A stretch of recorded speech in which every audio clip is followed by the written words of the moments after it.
Hello दोस्तों, कैसे हैं। Rajeev TET academy Shah Krishna coaching centre, DC college Chowk, Simri Bakhtiyarpur, Mukesh sir education point के चैनल पर मैं आप लोगों को तहे दिल से धन्यवाद देना चाहते हैं। यदि इस चैनल पर नई है, चैनल को सब्सक्राइब कर लें, लाइक करें, शेयर करें, कमेंट करें। धन्यवाद। मैं आप लोगों को आज बाल विकास के बारे में मैंने कल एक वीडियो डाले थे। आज एक नया टॉपिक आपको बाल विकास से संबंधित हिंदी का सीडीपी, अर्थात हिंदी का भी सीडीपी होता है। मैंने हिंदी का सीडीपी बेहतर से बेहतर आपके दिल और दिमाग में एडजस्ट कर देंगे। बने रहें दोस्तों, बने रहें।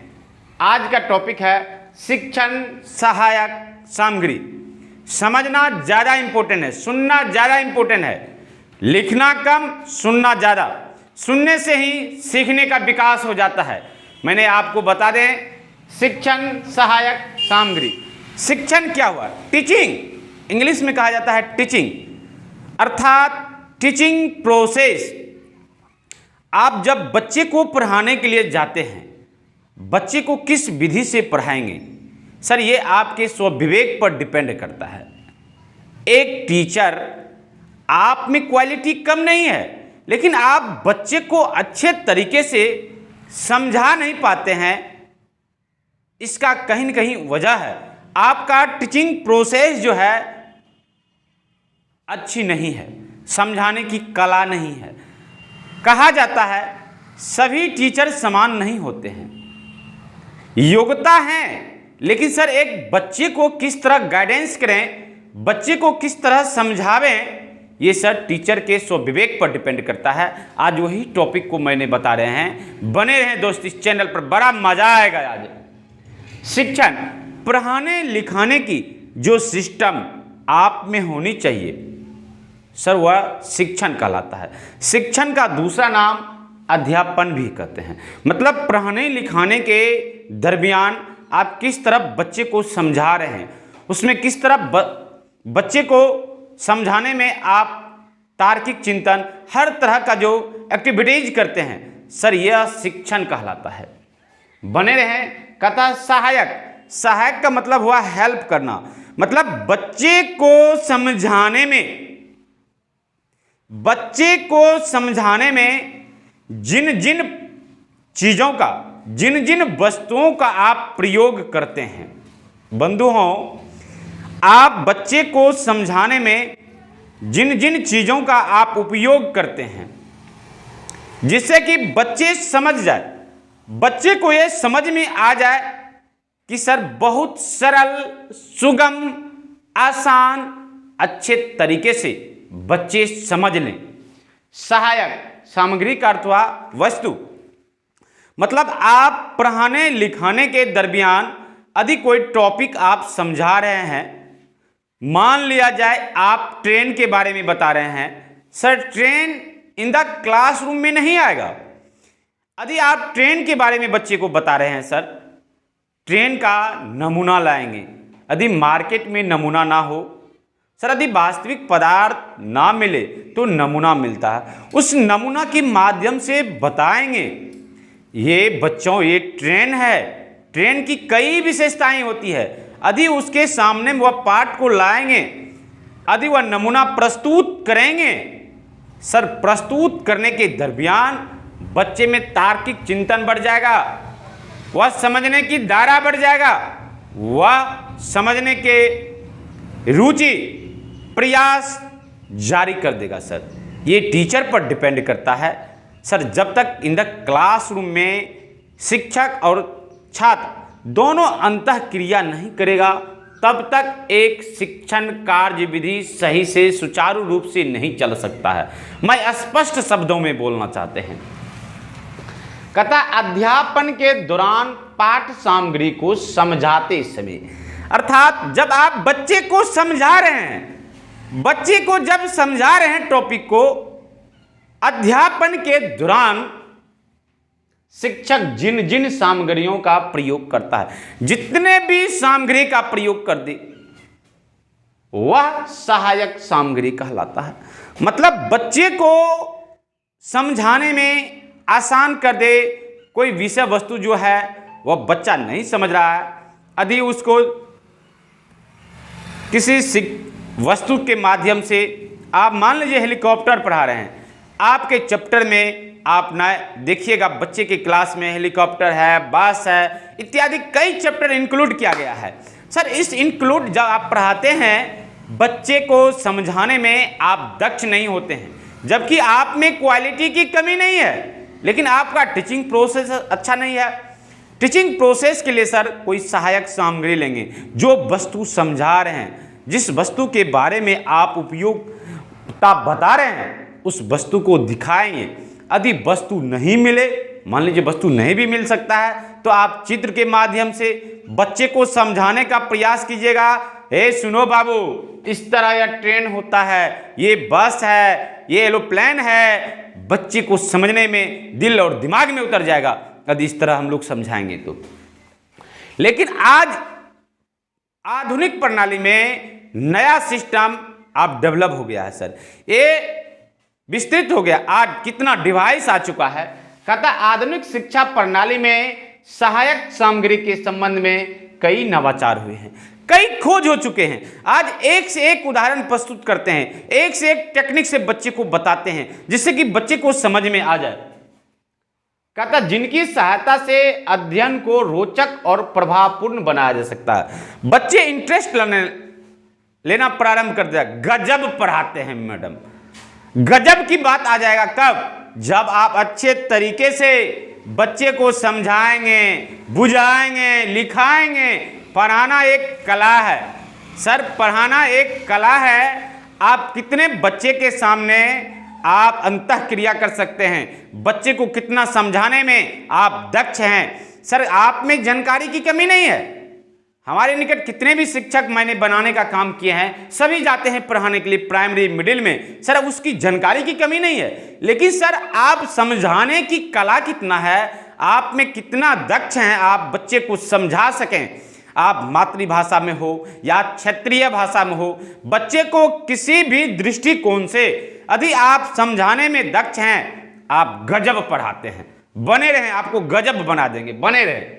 कहता इन सामग्रियों के द्वारा सीखा ज्ञान, जब आप शिक्षण सहायक सामग्री में कोई वस्तु के माध्यम से, चित्र के माध्यम से, उदाहरण के माध्यम से जब बच्चे को प्रस्तुत करते हैं, सर वह केवल आपको दिमाग में एडजस्ट कर जाता है। ये दिमाग सर रटा हुआ ज्ञान भूल जाते हैं, लेकिन समझा हुआ ज्ञान कभी नहीं भूलते हैं। कहते हैं, बताते हैं, हमारे सर ने बताए थे ओम्स का नियम, हमारे सर ने इलेक्ट्रिक करंट के बारे में बताए।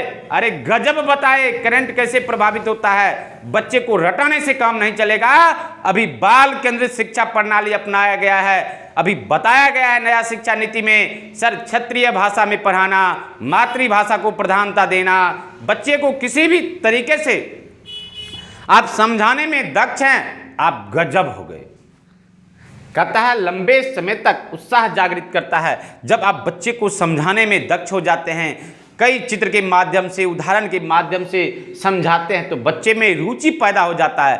चलो रे मुन्ना मुन्निया स्कूल की तरफ, क्या नए नए टीचर आ गए हैं, अभी इतना अच्छे टीचर जा रहे हैं। सर ये अच्छे से अच्छे टीचर एक अच्छे कला प्रदर्शन करते हैं। अभी प्राइवेट स्कूल से बदले आप सरकारी स्कूल जाते हैं, सर उसमें यह टेक्निक हो गया है, वह हुनर हो गया है समझाने के लिए।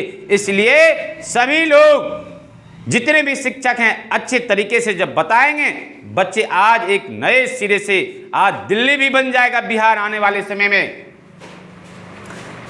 तो कहा जाता है उत्साह जागृत करता है, वरन सीखे ज्ञान को। जब आप उदाहरण के माध्यम से, चित्र के माध्यम से, सहायक सामग्री के माध्यम से जब बच्चे को बताते हैं, सर वह जीवन तक, जब तक जीवित रहेगा न तब तक दिमाग में बैठे रहेगा। बाल विकास सुनने से ही सीखने का विकास प्रारंभ हो जाता है। इसलिए चैनल पर बने रहें, ज्ञान को लंबे समय तक अपने स्मृति पटल में संयोजन कर सकता है, मतलब एब्जॉर्ब कर सकता है। सिर्फ वह क्वालिटी दे सकते हैं जो बच्चे को तार्किक चिंतन को बढ़ा देता है, उसके आंतरिक प्रेरणा को जगा देते हैं। सर आप बाहरी प्रेरणा से प्रोत्साहित देते हैं, बच्चे पढ़ो, सही समय पर आओ। जब आप टीचिंग प्रोसेस आपका सही हो जाएगा सर, बच्चे धीरे धीरे आपके विद्यालय में एकत्र होने लगेंगे, लंबी लंबी कतारें लगने लगती है। अर्थात कहा जाता है सर एक टीचर कई टीचर को बनाने की शक्ति रखता है, गुरु भगवान होता है। सर आज के समय में सर यदि आप अच्छे तरीके से बताते हैं, इस तरह के माध्यम से जब बताते हैं सर, आप बहुत अच्छे टीचर में गिनती आएंगे। जब बच्चे समझ लेगा तब आप में ज्ञान की, कोई टीचर में ज्ञान की कमी नहीं होता है, लेकिन सर उसका प्रोसेस, समझाने की कला अलग अलग होती है। इसलिए जब बच्चे को उदाहरण के माध्यम से, चित्र के माध्यम से, अभी चाबी के बारे में बताएंगे सर, कोई बच्चा चाबी देखा ही नहीं है। आज के समय में तो मोबाइल हर घर में है, मोबाइल तो जीवन का दूसरा अंग बन चुका है। सर मोबाइल के बारे में जो बच्चा नहीं समझ रहा है, सर एंड्रॉयड मोबाइल क्या है, सिंपल मोबाइल क्या है, मान लीजिए अभी के बच्चे समझ रहे होंगे, लेकिन 2000 पहले की बात किया जाए सर, बच्चे नहीं समझते थे, मोबाइल देखे भी नहीं होंगे। लेकिन सर वो बच्चे को यदि मोबाइल के बारे में बताएंगे, ये सिंपल मोबाइल है, ये स्क्रीन टच मोबाइल है, सर दोनों में क्या अंतर है, दोनों के फंक्शन में क्या है, यदि मोबाइल के बारे में बताएं सर, मोबाइल को प्रस्तुत करेंगे, कई प्रकार की मोबाइल को बच्चे को सामने में रखेंगे, प्रस्तुत करेंगे, सभी में डिफरेंट बताएंगे, तब बच्चा समझ में आ जाएगा। अरे आखिर मोबाइल भी कई प्रकार का होता है, मोबाइल के भी कई टाइप्स होते हैं। नहीं, लंबे समय तक अपने स्मृति पटल में वह बच्चे रख सकता है। आपका था शिक्षण सहायक सामग्री के प्रकार। सर शिक्षण सहायक सामग्री बाल विकास में मैं हिंदी का सीडीपी पढ़ा रहे हैं। हिंदी का सीडीपी में सर शिक्षण सहायक सामग्री को 3 प्रकार बताया है। 3 प्रकार याद रखें, एकदम आपके जहन और दिल और दिमाग में उतर जाएगा। कहता है बने रहें, कहता है दृश्य सामग्री 3 प्रकार के होते हैं। दृश्य, ध्यान से सुने, दृश्य कहता है, दृश्य का अर्थ है देखने योग्य, अर्थात जिन्हें छात्र देख सकते हैं, मतलब जो वस्तु को देख सकते हैं, ऐसे सामग्री को दृश्य सहायक सामग्री कहा जाता है।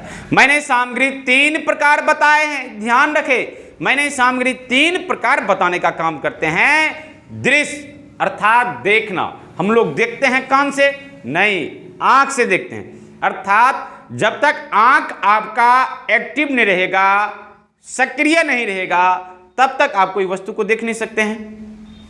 कहा जाता है सर जब तक आप देख नहीं सकते हैं, कहता है जैसे श्याम पट, क्लास में, इन द क्लासरूम में हमेशा श्याम पट का उपयोग करते हैं। किधर देख रहा है, देखो इधर बोर्ड की तरफ, अर्थात आप बोर्ड की तरफ, श्याम पट की तरफ हमेशा यूज करते हैं। चित्र, मानचित्र, ये सब सारा का सारा दृश्य सहायक सामग्री कहलाता है। सर आप मान लीजिए आप टेबल के बारे में बता रहे हैं, कोई बच्चा टेबल नहीं देखा है, अभी तो सर टेबल, ये बेंच, टेबल पर हम लोग बैठते हैं, लेकिन आपको याद होगा 2099 की बैच की बात करें, हम लोग सभी लोग देहात में, ये सुदूर में, ये इस इलाके में सर पहले सभी लोग ये बेंच पर नहीं बैठते थे। यदि बेंच के बारे में बताया जाए, लेक्चर टेबल के बारे में बताया जाए, जो बच्चे देखे ही नहीं है वो बच्चे नहीं समझेंगे।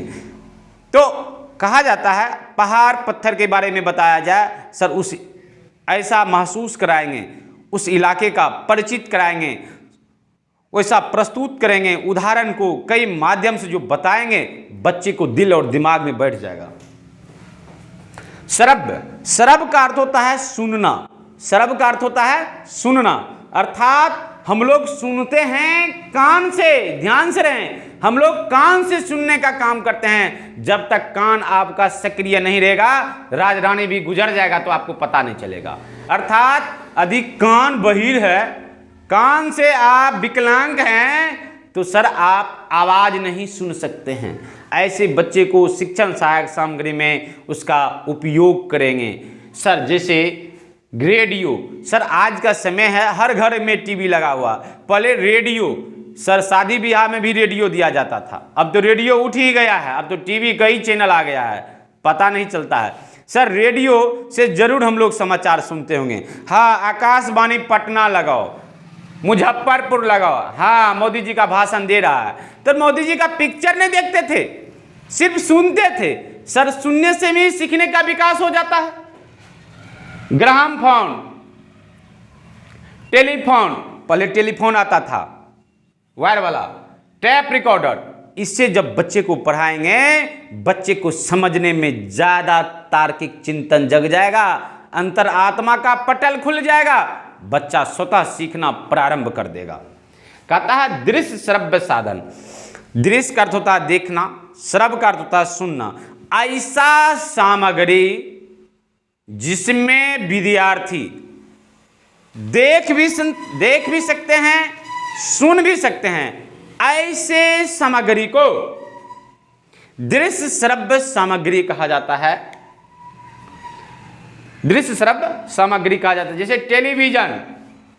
टेलीविजन अर्थात टीवी। अभी टीवी पर देखिएगा, चैनल पर भी हम आएंगे सर, टीवी पर मोदी जी का फोटो भी दिखाता है, नहीं प्रधानमंत्री कहाँ है तो उसका फोटो भी दिखाता है, और उसका भाषण भी हम लोग अच्छे तरीके से सुनते हैं। मतलब ऐसा वस्तु जिसमें उसका फिगर भी आ जाए, चित्र भी आ जाए, और उसकी आवाज़ जो बोल रहे हैं, धारा प्रभाव, उसकी आवाज़ भी सुनते हैं। कभी आप सिनेमा हॉल गए हैं? सिनेमा हॉल में 3 घंटा में इतना आप ध्यान रखते हैं कि सर सारा चीज़ आपको याद हो जाता है, और यहाँ 6 घंटा बैठाते हैं तो याद नहीं होता है। अर्थात वहाँ फिगर के माध्यम से जो सिनेमा हॉल में दिखाया जाता है, एकदम सारा एक्टिविटीज को दिखाता है। आप लोग सिनेमा ज़्यादा जाते होंगे, हम तो गए ही नहीं हैं कभी।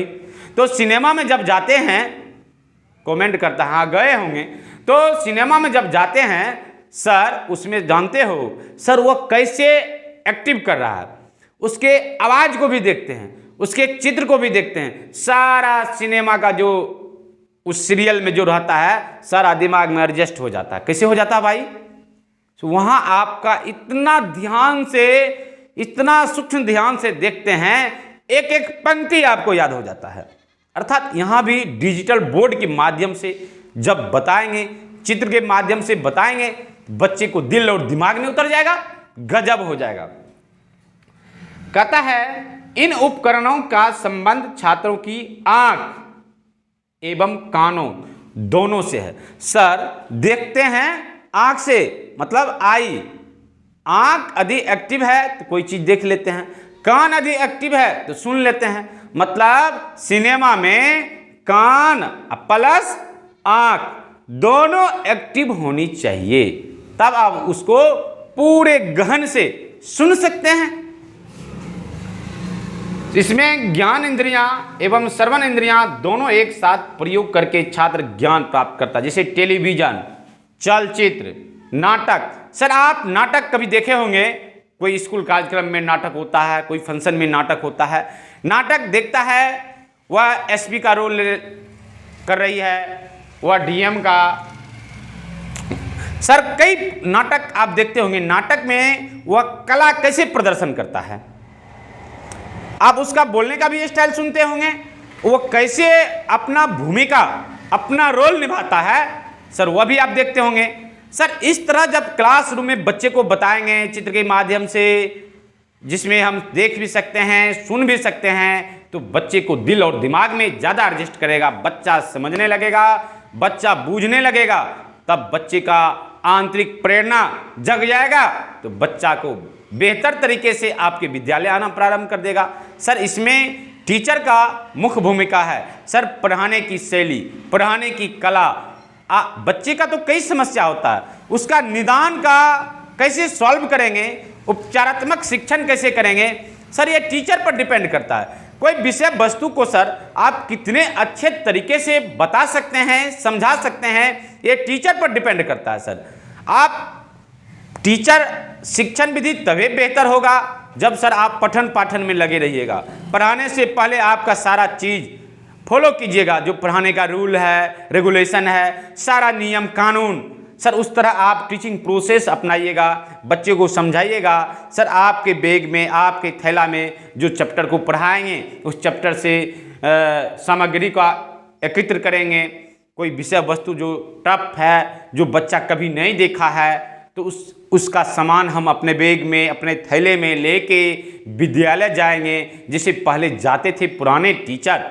सिर्फ गाड़ी चलाने से बच्चे नहीं पढ़ लेंगे, सिर्फ पौष्टिक आहार देने से बच्चे नहीं पढ़ लेंगे, जब तक टीचर में आदतें अच्छी नहीं होगी। सर अभी टीचिंग प्रोसेस, ये लर्निंग जो प्रोसेस है, ये सर टीचर पर गुण करता है। टीचर का इसमें आर्थिक स्थिति से कुछ लेना देना नहीं है, लेकिन टीचर का सामाजिक गुण कैसा है, उसका रहन सहन कैसा है, उसका वेशभूषा कैसा है, ये सारे विद्यार्थी पर प्रभाव पड़ता है।